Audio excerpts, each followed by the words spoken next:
12 दिवस इराण आणि इस्रायलमध्ये युद्ध चाललं आणि त्यानंतर या युद्धानंतर युद्धबंदी घोषित करण्यात आली। अमेरिकेचे अध्यक्ष डोनाल्ड ट्रम्प यांनी ही घोषणा केली। सकाळी 9:30 पासून ही युद्धबंदी लागू होणार आहे। कतार आणि अमेरिकेनं युद्धबंदीसाठी पुढाकार घेतला आणि 12 दिवसांपासून सुरू असलेला हा संघर्ष अखेर थांबला आहे।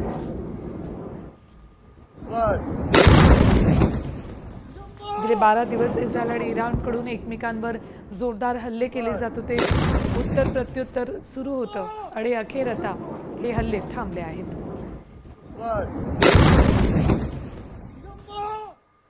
तर दुसरीकडे अमेरिकेच्या हल्ल्याला इराणनं जोरदार प्रत्युत्तर दिले। कतारमधल्या सर्वात मोठ्या अमेरिकन हवाई तळाला निशाणा बनवत 6 क्षेपणास्त्र डागली आहेत। कतारची राजधानी दोहापासून जवळच असलेल्या अल उदीद या अमेरिकन लष्करी तळावर 8,000हून अधिक सैन्य तैनात असतं। त्याच ठिकाणी इराणनं हल्ला केला। अमेरिकेनं ऑपरेशन मिडनाईट हॅमर अंतर्गत इराणमधील न्यूक्लिअर सुविधा असलेल्या फोर्डो, नतान्झ आणि इस्फहान या ठिकाणांवर हल्ला केला होता। त्या हल्ल्याला प्रत्युत्तर देण्याची घोषणा इराणनं केली होती। कतारमध्ये अमेरिकेचा पश्चिम आशियातील सर्वात मोठा एअरबेस अल उदीद आहे, त्यामुळे इराण या ठिकाणी हल्ला करू शकतो अशी शक्यता होतीच आणि इराणनं तो हल्ला केलाही। तर कतारमधल्या अमेरिकन एअरबेसचं महत्त्व काय आहे बघा। इराणचा कतारवर हल्ला, अमेरिकन हवाई तळ निशाण्यावर। कतारमध्ये अमेरिकेचा पश्चिम आशियातील सर्वात मोठा एअरबेस आहे। दोहाजवळील अल उदीद या अमेरिकन लष्करी तळावर 6 मिसाईल्स इराणनं डागली। अल उदीद पश्चिम आशियातील सेंटकॉम म्हणजे सेंट्रल कमांडचं मुख्यालय आहे। संपूर्ण पश्चिम आशियामध्ये अमेरिकेचे 40,000 सैन्य तैनात आहेत।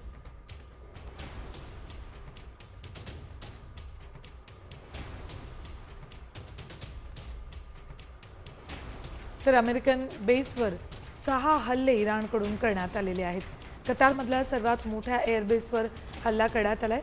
अमेरिकेचा एअरबेस अल उदीदवर 6 मिसाईल्स इराणकडून डागण्यात आलेत। अमेरिकेनं इराणवर जे 3 हल्ले केले होते त्यानंतर इराणकडून अमेरिकेला प्रत्युत्तर दिलं जाईल अशी घोषणा करण्यात आली होती आणि त्यानुसार कतारमधल्या सर्वात मोठ्या एअरबेसवर इराणनं हल्ला केलेला आहे। इथे 8,000 अमेरिकन सैन्य तैनात असतं आणि त्याच ठिकाणी 6 मिसाईल्स डागली आहेत। इराणनं सोमवारी रात्री अमेरिकेच्या या कतारमधल्या अल उदीद या एअरबेसवर हल्ला केलाय।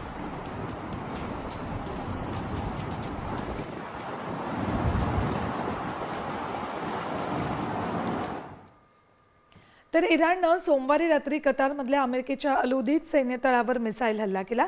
याशिवाय इराणनं इराक आणि सिरियामधील अमेरिकेच्या सैन्य तळांनाही लक्ष्य केले। पश्चिम आशियामध्ये अमेरिकेचे अनेक महत्त्वाचे सैन्य तळ आहेत, ज्यात कुवेत, बहरीन, कतार आणि संयुक्त अरब अमिरात येथे प्रमुख तळ आहेत। हे सर्व देश इराणपासून पर्शियन गल्फच्या अगदी जवळ आहेत।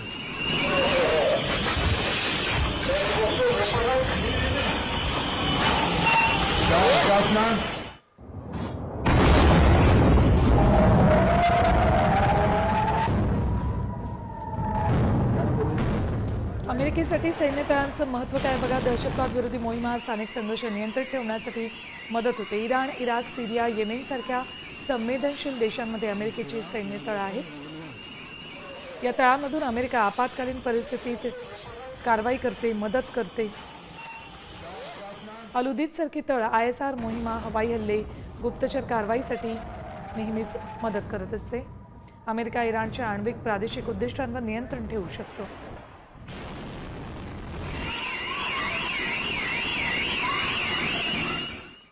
तर इराणनं अमेरिकेच्या सैन्य तळांवर केलेल्या हल्ल्याच्या कतारनं तीव्र शब्दात निषेध केलाय। कतारच्या हवाई संरक्षण दलानं हल्ला हाणून पाडल्याचं कतारच्या परराष्ट्र मंत्रालयाचे प्रवक्ते माजिद अल अन्सारी यांनी म्हटलंय। हे हवाई क्षेत्राचं आणि संयुक्त राष्ट्रांच्या चार्टरचं उल्लंघन आहे। प्रत्युत्तराचा आपला अधिकार अबाधित असल्याचं कतारनं म्हटलंय। दरम्यान सुरक्षेच्या काळास्तव कतारनं आपलं हवाई क्षेत्र बंद केलंय।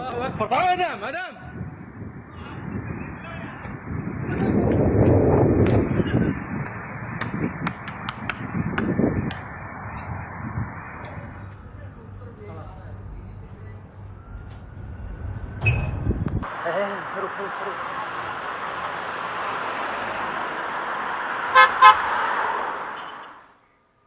तर इराण आणि इराक कतार हे मित्र राष्ट्र आहेत. त्यामुळेच मित्र राष्ट्र असलेल्या कतारवर हल्ला नव्हता, केवळ अमेरिकेच्या तळावर लक्ष करण्यात आलंय असं इराणनं म्हटलंय. अलुदीद विमानतळावर झालेला क्षेपणास्त्र हल्ला कतारच्या निवासी भागांपासून खूप दूर होता, त्यामुळे कतारमधील लोकांना कोणताही धोका नाही. इराण कतारसोबतचे ऐतिहासिक संबंध टिकवून ठेवण्यासाठी वचनबद्ध आहे असंही इराणनं म्हटलंय. Southwest, coming from the direction of Al-Udeid. الله اكبر مدام مدام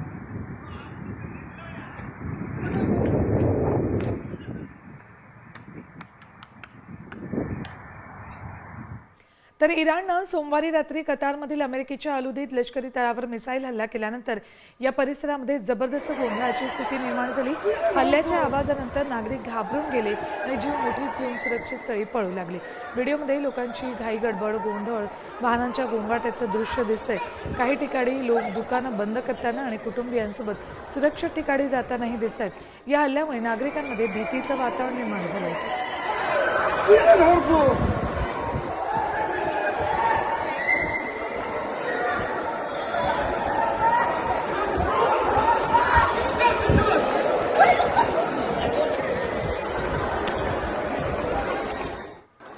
इराणनं इस्रायलवर तब्बल 40 मिनिटं क्षेपणास्त्रानं जोरदार हल्ला केलाय. यावेळी इस्रायलमध्ये युद्ध सायरन वाजत होते. या हल्ल्यात अद्याप कोणतीही जीवितहानी झाल्याची माहिती नाही.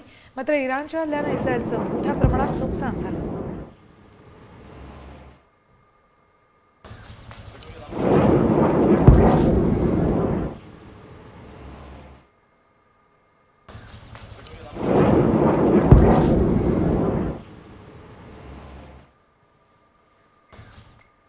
आता बातमी आहे शत्रूलाही चकवा देणाऱ्या ड्रोनची. डासा एवढा ड्रोन चीननं विकसित केलाय. चीननं त्यांच्या मिलिटरी ऑपरेशनसाठी डासाच्या आकाराचा ड्रोन तयार केलाय. शत्रूला सहजपणे चकवा देणं शक्य होईल असा हा डास ड्रोन बनवण्यात आलाय. हा ड्रोन चीनच्या हुनान प्रांतातल्या नॅशनल युनिव्हर्सिटी ऑफ डिफेन्स टेक्नॉलॉजीनं विकसित केलाय. कसा आहे हा ड्रोन बघा. गुप्तचर लष्करी कारवायांमध्ये हा ड्रोन वापरला जाईल. ड्रोन साधारणपणे एका डासा एवढा दिसतो. ड्रोनची लांबी सुमारे 1.3 सेंटीमीटर आहे. 2 लहान पानांसारखे पंख आणि 3 पातळ पाय आहेत. शत्रूंना सहजपणे चकवा देण्यासाठी या ड्रोनचा वापर होईल.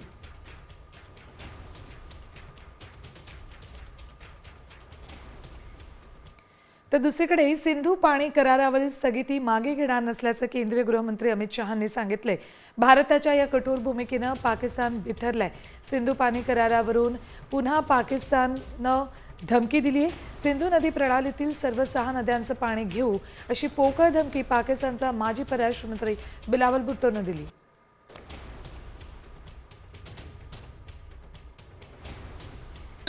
हुकूमत में आपका सिंधु का दिफा किया, हमने ब्रिटानिया में, यूरोप में आपका सिंधु में दिफा किया कि हम होने नहीं देंगे कि अगर भारत हमारे सिंधु की तरफ माली आंख भी दिखाता है तो इंशाअल्लाह ताला हम एक और जंग लड़ेंगे और एक बार फिर उनको शिकस्त दिलवाएंगे.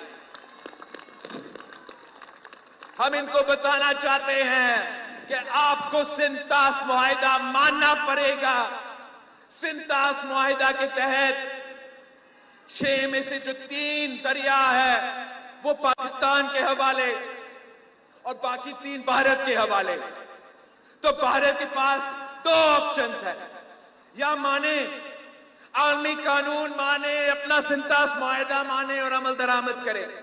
नहीं मानते तो पाकिस्तान एक और जंग करेगी और 6 के 6 दरिये आपके होंगे. यानंतर बातम्या आहेत राज्यातून. पावसाबाबतच्या कोकण किनारपट्टीला काल संध्याकाळपासून 25 जूनच्या रात्री 8:30 वाजेपर्यंत उंच लाटांचा इशारा देण्यात आलाय. लहान होड्यांना समुद्रात न जाण्याच्या सूचनाही दिल्यात. राज्यात रायगड, रत्नागिरी, सिंधुदुर्ग या जिल्ह्यांसह पुणे घाट, सातारा घाट परिसरात ऑरेंज अलर्ट देण्यात आलाय. कोकणामध्ये मुसळधार पावसाची शक्यता आज आणि उद्या आहे आणि आजचे जे घाटमाथे आहेत म्हणजे आज आणि उद्या घाटमाथ्यांनासुद्धा मुसळधार पावसाची शक्यता आहे. परंतु तिसऱ्या दिवसानंतर म्हणजे परवानंतर जसं आपण बघाल की 25 तारखेनंतर पावसाची तीव्रता थोडीशी कमी होण्याची शक्यता कोकणामध्ये तर आहे. त्याचबरोबर मध्य महाराष्ट्रातील काही ठिकाणी येणारे 4 ते 5 दिवस हलक्या ते मध्यम स्वरूपाचाच पावसाची शक्यता आहे. तर सिंधुदुर्ग जिल्ह्यातील कणकवली वैभववाडी तालुक्यासह परिसरात जोरदार पाऊस झालाय. आजही सिंधुदुर्गात बहुतेक ठिकाणी मुसळधार पाऊस पडण्याची शक्यता आहे. नागरिकांनी सतर्क राहण्याच्या सूचना प्रशासनानं दिल्या आहेत.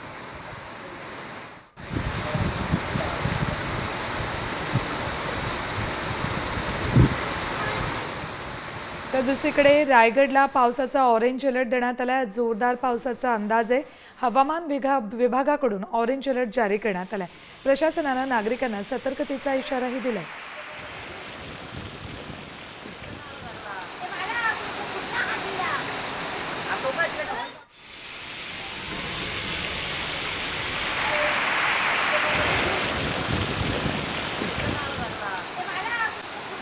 तर दुसरीकडे इतका मुसळधार पाऊस सुरू असताना कुंडलिका नदीत रिव्हर राफ्टिंग करतानाचा व्हिडिओ समोर आलाय. कोलाडमधील कुंडलिका नदी ही रिव्हर राफ्टिंगसाठी प्रसिद्ध आहे. त्यामुळे या नदीत काही तरुणांनी राफ्टिंग केली.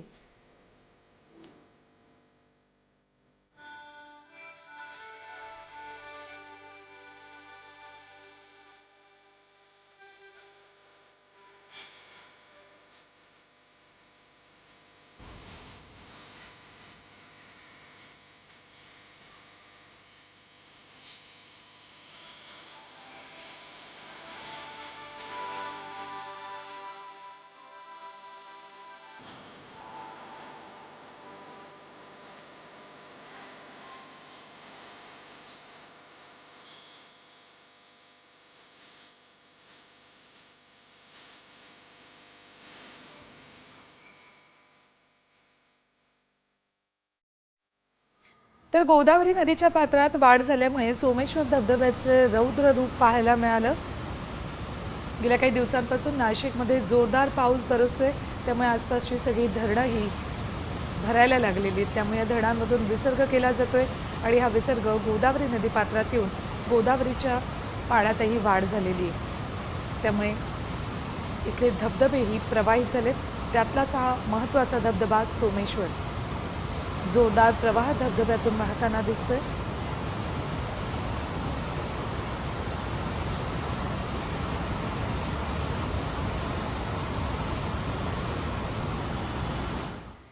तर गोदावरीच्या पुरात काही तरुणांनी स्टंटबाजी केली आहे. गंगापूर धरणातून पाण्याचा विसर्ग वाढवण्यात आलाय. याच वाहत्या नदीच्या पाण्यात काही अतिउत्साही तरुण स्टंटबाजी करताना दिसत आहेत. उंचावरून पाण्यात उड्या मारून पोहताना दिसत आहेत. मात्र ही स्टंटबाजी जीवावर बेतू शकते.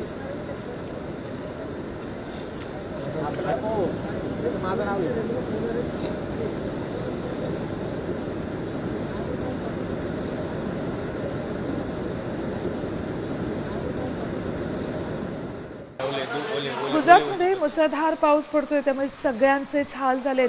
पाडी वस्तीत रस्त्यांवर शिरल्यानं गाड्या पाण्यात वाहून गेलेल्या आहेत. तर काही ठिकाणी या गाड्या पाण्यात आहेत. अगदी 2-2 फूट पाणी या भागामध्ये साचलेलं दिसतंय.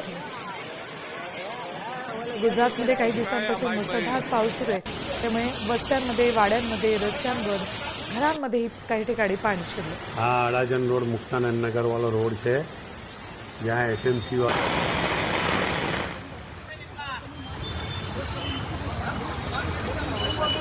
तर गुजरातमधली ही दृश्य आहेत. सुरतमधली दृश्य आहेत. जोरदार पाऊस या भागामध्ये बरसतोय. त्यामुळे गाड्या अशा पाण्यात गेलेल्या आहेत.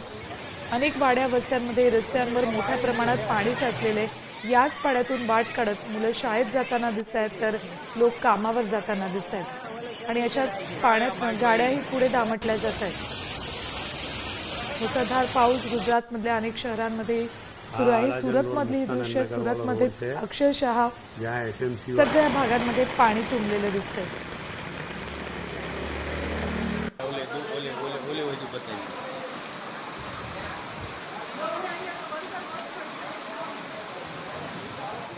यानंतर आत्ताची सर्वात मोठी बातमी येते पुण्यातून. पुणे रेल्वे स्टेशनच्या नामांतरावरून वाद निर्माण झालेला आहे. पुणे रेल्वे स्टेशनला श्रीमंत थोरले बाजीराव यांचं नाव द्या अशी मागणी भाजप खासदार मेधा कुलकर्णी यांनी केली आहे. तर पुणे शहराचा ऐतिहासिक वारसा लाभलेला आहे, त्यामुळे रेल्वे स्टेशनला थोरले बाजीराव यांचं नाव देण्याची मागणी त्यांनी केली आहे. तर पुणे रेल्वे स्टेशनला महात्मा ज्योतिराव फुले यांचं नाव देण्याची मागणी संभाजी ब्रिगेडनं केली. पुणे रेल्वे स्टेशनच्या नामांतराचा वाद आता वाढत चाललाय. श्रीमंत थोरले बाजीराव यांचं नाव द्या अशी मागणी भाजप खासदार मेधा कुलकर्णींनी केली. तर क्रांतीज्योती तर महात्मा फुलेंचं नाव देण्याची मागणी संभाजी ब्रिगेडकडून करण्यात आलेली आहे. श्रीमंत थोरले बाजीरावांचं नाव द्या अशी मागणी भाजप खासदार मेधा कुलकर्णींकडून करण्यात आलेली आहे. पुणे रेल्वे स्टेशनला श्रीमंत थोरले बाजीराव पेशवे यांचं नाव देण्यात यावं अशा प्रकारची मागणी ही पुण्यातल्या अनेक संघटनांनी वेळोवेळी केलेली आहे.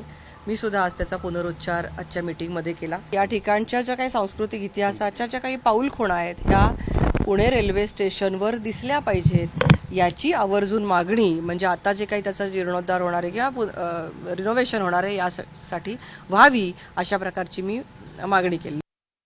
आज शिक्षणाची ओळख म्हणून, विद्येचं माहेरघर म्हणून पुण्याची ओळख महाराष्ट्र नव्हे देशभर आणि जगभर फक्त महात्मा फुलेंच्या शैक्षणिक चळवळीमुळे झाली. आम्हाला परत आधुनिक पेशवाई नकोय, म्हणून पुणे स्टेशनला क्रांतीसूर्य महात्मा ज्योतिराव फुले यांचंच नाव दिलं गेलं पाहिजे. लवकरच बैठक सुद्धा घेऊ आणि परत एकदा हा लढा लढण्याचं काम करू. परंतु पुणे स्टेशनच्या त्या रेल्वे स्टेशनला क्रांतीसूर्य महात्मा ज्योतिराव फुले यांचंच नाव दिलं गेलं पाहिजे.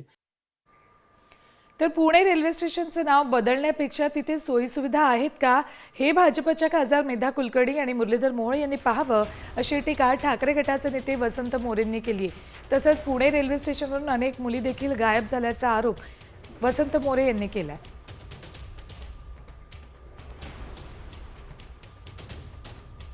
पुणे रेल्वे स्टेशनला थोरला बाजीराव पेशवे नाव द्यावं असा प्रस्ताव हरकत नाही, परंतु मला असं वाटतं की त्या रेल्वे स्टेशनवरती जे कांड आजपर्यंत झाले, अनेक मुली त्या ठिकाणावरून गायब झाल्या, एका छोट्या मुलीवरती बलात्कार झाला, त्याच्यानंतर आता 120 कोटी रुपये त्या ठिकाणी इतर सुधारणा आणि CCTV याच्यासाठी आले. नावं देण्यापेक्षा मला वाटतं की त्या रेल्वे स्टेशनचं पहिलं सुधारणा बघाव्यात. यानंतर बातम्या बघणार आहोत झटपट 100. इंडिगो एअरलाइन्सनं प्रवाशांसाठी एक प्रवास सल्लागार जारी केलाय. मध्य पूर्वेतील वाढत्या तणावपूर्ण परिस्थितीच्या पार्श्वभूमीवर हा निर्णय घेतलाय. तसंच या परिस्थितीमुळे काही उड्डाणांना विलंब होऊ शकतो किंवा त्यांचे मार्ग बदलले जाऊ शकतात असंही कंपनीनं म्हटलं.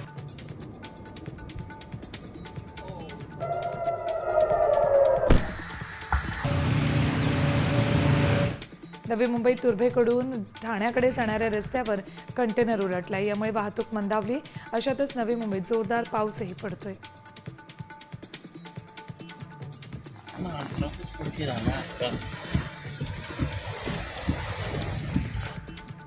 नाशिक कुंभमेळा प्राधिकरणासाठी मनुष्यबळ जमवण्याच्या कामाला वेग देण्यात आलाय.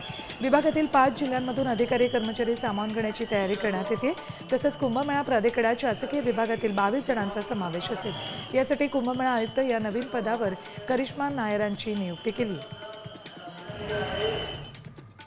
नाशिकच्या कळवण नदीपात्रात कचरा टाकण्याचं काम सुरू असल्याचा आरोप छावा संघटनेनं केला. पाण्याच्या प्रवाहात हा कचरा बेडी नदीतून गिरणा नदीपात्रात जाऊन मिळतो, त्यामुळे पाण्याला दुर्गंधी येते. तसंच गिरणा नदीपात्रातील मासे मृतावस्थेत आढळत आहेत, त्यामुळे नागरिकांच्या आरोग्याचा प्रश्न गंभीर बनलाय.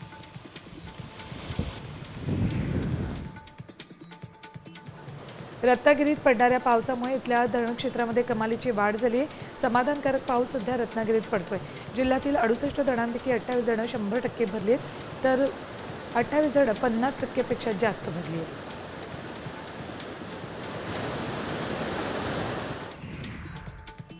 गेल्या काही दिवसांपासून वीज पुरवठा सातत्यानं खंडित होतोय, त्यामुळे रिक्षा चालकांवर उपासमारीचं संकट कोसळलंय. अनेक रिक्षा चालक सकाळी CNG भरण्यासाठी पंपावर जातात, पण तिथे वीज पुरवठा खंडित असल्यानं 7 ते 8 तास रांगेत उभं राहून सुद्धा CNG मिळत नाहीये. त्यामुळे अनेक चालक दिवसभर रिक्षा चालवू शकत नसल्यानं उपासमारीचं संकट कोसळलं.